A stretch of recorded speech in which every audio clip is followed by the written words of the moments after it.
Thank you. Good afternoon. Hi, my name's McEwan. I'm a principal consultant with Thorogood. Joining me today is my colleague Robbie Shaw, and we'll take you through a view of some of the Qlik tools. Key objectives today. Firstly, we'll introduce the Qlik tools, some of the key tools, and then we'll talk about some of the newer additions that have been added in recent months.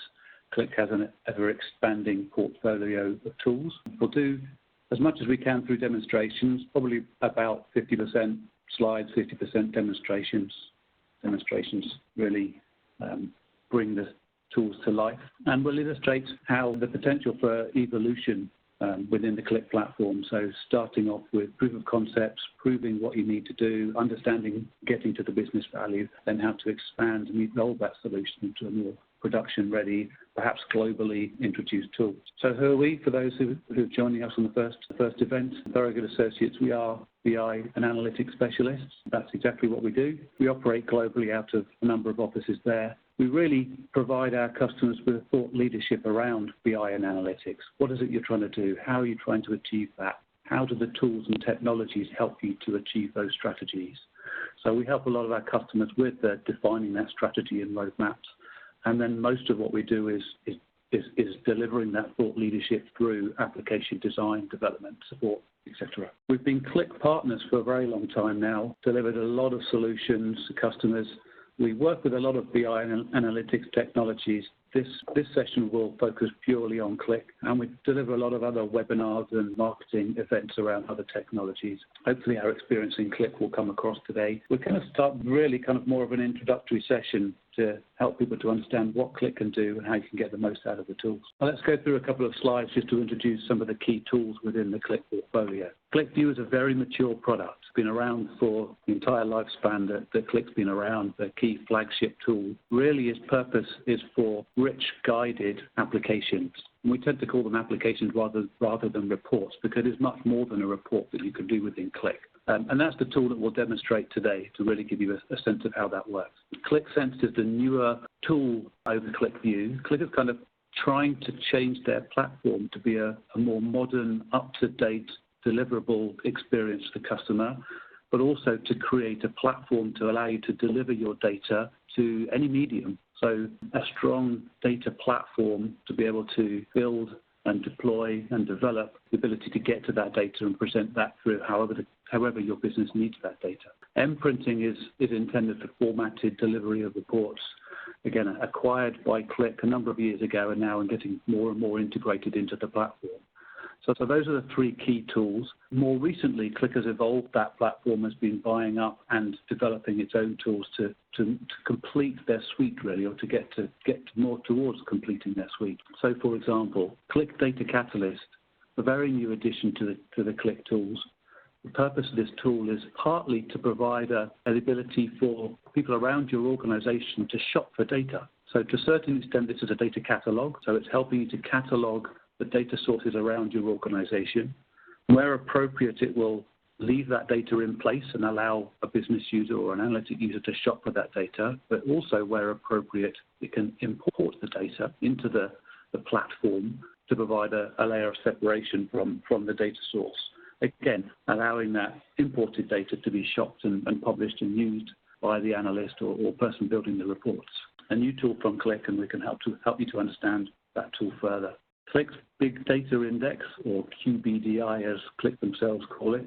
Everyone likes acronyms, or doesn't. The purpose here is to enable it. Well, this is Qlik's answer to big data. So where you've got massive data sets around your organization, Qlik would typically import that data into its own internal in-memory data store. And that's not reasonable for certain sizes of data and above. So this is Qlik's answer to that. So it's Qlik working live on top of data, and therefore any size of data, big data index, working live on top of that data, allowing the business to see and understand and work with that data. From there is the ability then to pull the data into its in-memory apps and build further solutions and allow analysis within typical and historic Qlik's in-memory solutions. It's a starting point of a solution. It's pretty reasonable at this stage, in my view, and there's more that Qlik will do to grow that tool out. The tool that I really liked looking at the other day was Qlik's Insight Bot. This is AI-powered conversational analysis. So really it's a chatbot. And in that chatbot, you can use natural language type queries to ask the chatbot questions. The chatbot will come back with analytics.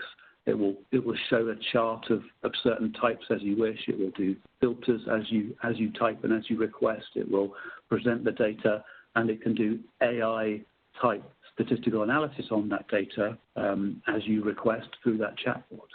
So you're really having a chat with Qlik to ask for the data that you need, rather than needing to drag and drop and press buttons to filter and slice and dice. A very effective way of being able to work with your data. Let's switch back to QlikView, and we'll show you a demo of some of the capabilities within the QlikView tool. Switching to QlikView, what I'm showing on screen now is Qlik Desktop, QlikView Desktop. What you see within a web-published solution is pretty much the same, but for speed, I'm showing within the Qlik Desktop tool.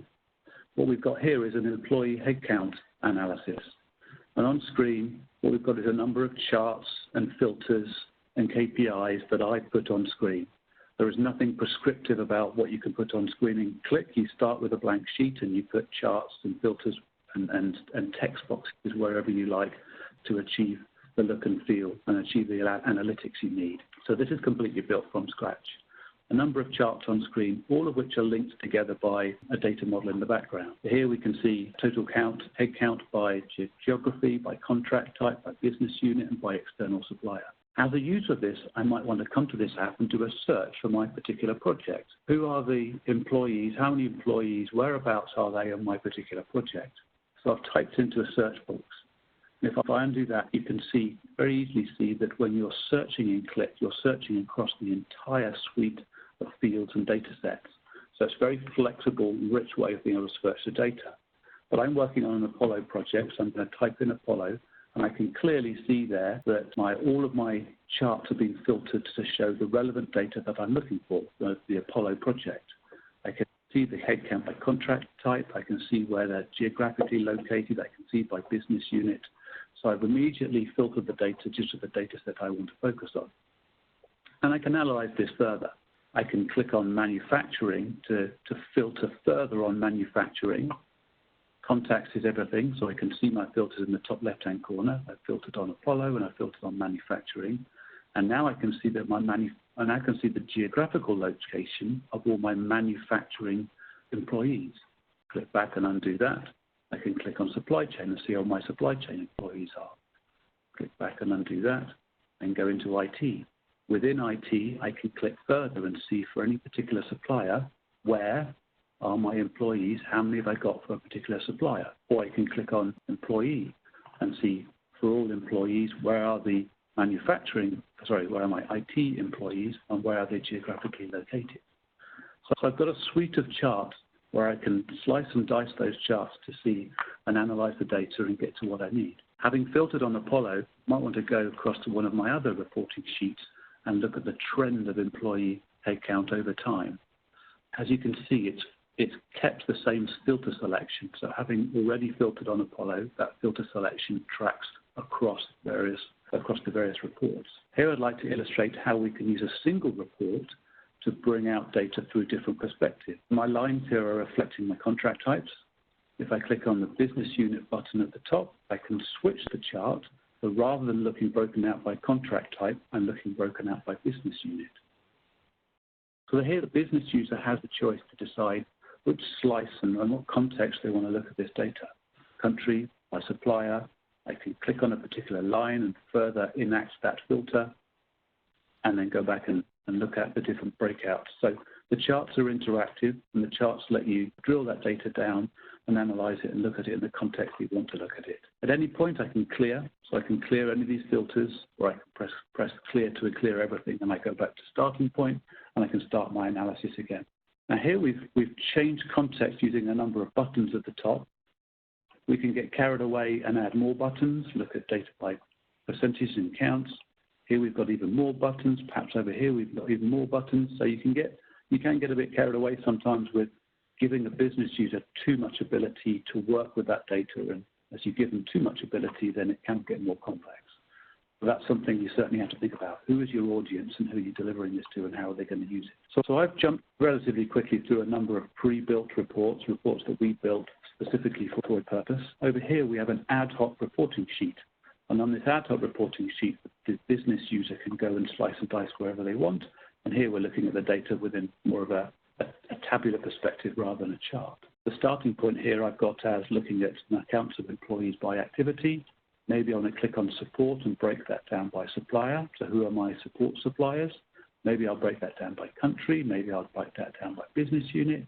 So I'm clicking on buttons that show or hide any of the particular fields in here to be able to get to the data I need. And perhaps even click on the Export to Excel button to that further. So that's a quick look at how to, particular Qlik app that we built, bringing out there the analytical nature, very fast, searchable, analytical nature of Qlik apps. I'm going to hand across to Robbie now, who's going to show more of a what-if type analysis. So, hi everyone. I'm going to take you through an insurance-based application containing a what-if analysis. So this is the Actuals tab, the first tab in the app.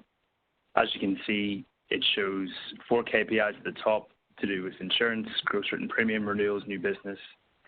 There's date filters just to the right, which I'll come back to. And below there are charts showing the breakdown of each KPI. So as you can see at the minute, this is the different lines of business contributing to gross written premium, but that changes based on whether it's contributing to new business, renewals, or marketing spend. If I just go back to gross written premium, these charts, as well as these KPIs, are actually year to date. So currently they're showing the full year as no month selected, but as you can see, you can filter on month just to give a more quarter or whatever other way. You can also see different years. As you can see, there's 2017. And as you might have noticed so far, these are only actual values. In the legend, there is a forecast, which begins after March 2019. So from then on, you can see forecasted values affecting not just the charts, but also the KPIs at the top. And while one given forecast is useful, your business is probably more dynamic than just some values being plugged in. What you want to see is maybe a number of different variables, a number of different scenarios, and that is where what-if analysis comes in, which you can see here on this projection tab. So as you can see, the chart I think is pretty self-explanatory, but I'll go through it.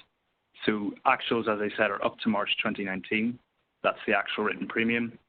The previous year's written premium from 2018 is dashed in red. It can act as a benchmark just to see how we're performing compared to last year. And the blue underneath is the what-if forecast. And the what-if forecast will basically feed off any number of variables that you decide. So in this relatively simplistic view, we've just gone for 3, affecting the what-if forecast, which are the rate change, the amount of the difference in what you charge people, the renewal rate, the amount of business you keep, and new business that you take on. And at the minute, you can see why it's at 2018s, because there's no difference in the rate. The renewals are 100% of what they were before, but you haven't taken on any new business. But you can then look and change using these sliders different scenarios of business. So for example, if you were to look at a 2% decrease in rate, you can see the effect that'll have on the what-if forecast looking forward. If you want to assume that you take off 2%, you'll want to keep maybe, or you think you'll keep 90% of your business, you need to look at maybe how much marketing spend you need to give to bring yourself back up to a similar level to 2018, the year before. And basically, that's how it works. You can have any number of filters moving around affecting the outcomes. And similar to as I was showing before, you can filter depending on different categories. So we just added 1 in this case, which is line of business, but you could have anything from region, you can have year, you could have different areas, different categorizations that you use within your business.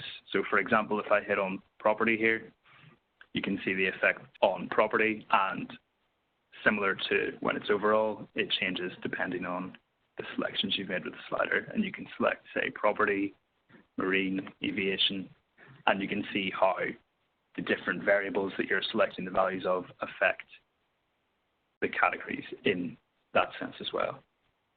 I hope that gives you a good idea of what-if analysis, and I'll hand back to Al. Thank you. Hope that was a useful view of QlikView and how QlikView can be used to present your data for analytics in a very flexible analytic manner. The what-if analysis that Robbie was doing there is just basically built upon an equation. Build an equation into Qlik. Qlik is very good at enabling you to change parameters and seeing the result of those parameters. The parameters being plugged into the equation means that the forecasted line can change. And there are plenty of different scenarios that can take advantage of that type of capability. So that gives you a demonstration of what Qlik looks like. So how do you get there? How do you get started? So let's have a quick look at solutions. But typically, many organizations have an enterprise data store, some kind of data warehouse or data mart that stores the company's information. There are many needs for enterprise data warehouses. They present robust, stable, strong processes, and the data that's loaded in there needs to fit into that type of data. But if you're innovating, if you're trying to work out what will be effective, what data will be effective, maybe you've acquired some new data or you've downloaded them, whether it's useful, not quite sure how you're going to use that, then putting that into that enterprise data store is not likely your starting point.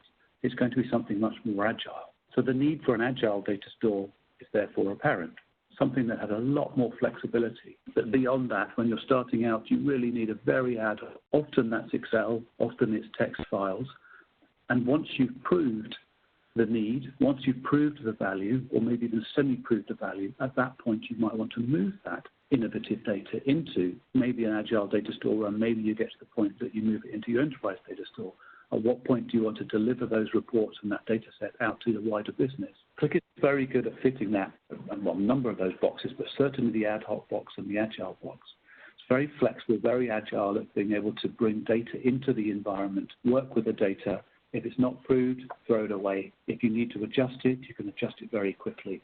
And you can really understand the data and the use of the data before you get to the point of wanting to load it into that enterprise data warehouse. And then using Qlik as the front end enables you to use and evolve the same reporting throughout that life cycle.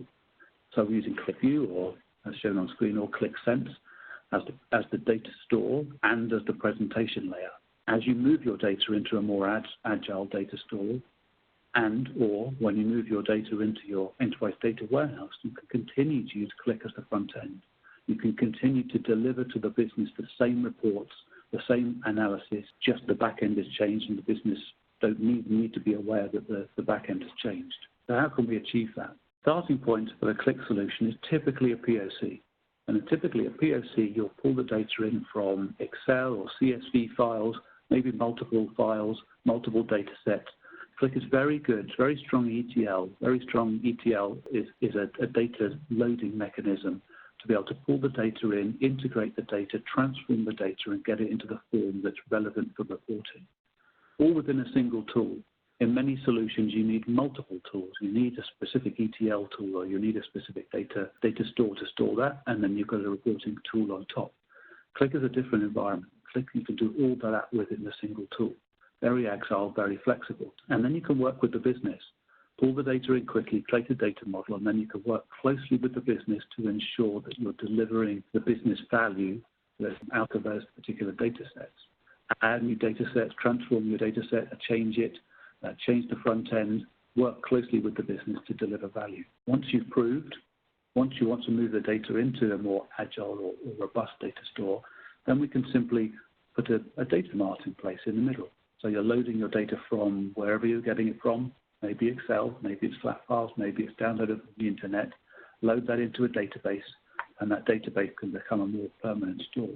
As the solution evolves further, we can then replace the temporary initiative type data stores with more robust, flexible, robust data stores and load that into your relational data mart. So Qlik follows a pattern of activity that is very flexible and agile, and using the same tools to deliver the innovative solutions all the way through to the robust enterprise delivered solutions. And the key part to Qlik there is there's no change to the front end with the business user. You're working closely with the business user all the way through to delivering the full enterprise solution. So I hope that was useful. Just a quick half-an-hour seminar to introduce Qlik, the capabilities of Qlik, and how you could use Qlik to innovate and then follow those solutions all the way through to complete solutions. How can Thorogood help? Thorogood can help you to work out where are the right proof of concepts, to put those proof of concepts together and really understand the value we could deliver to the business. Once you've delivered those proof of concepts, Thorogood can also help to evolve those solutions into complete solutions. But certainly we can help, I think, initially with that initial proof of concept, what can we do with the data and how can we deliver value? If that was useful, please feel free to contact us through our website. I hope that was useful. Feel free to contact us for any more information. Otherwise, thank you for your time. Goodbye.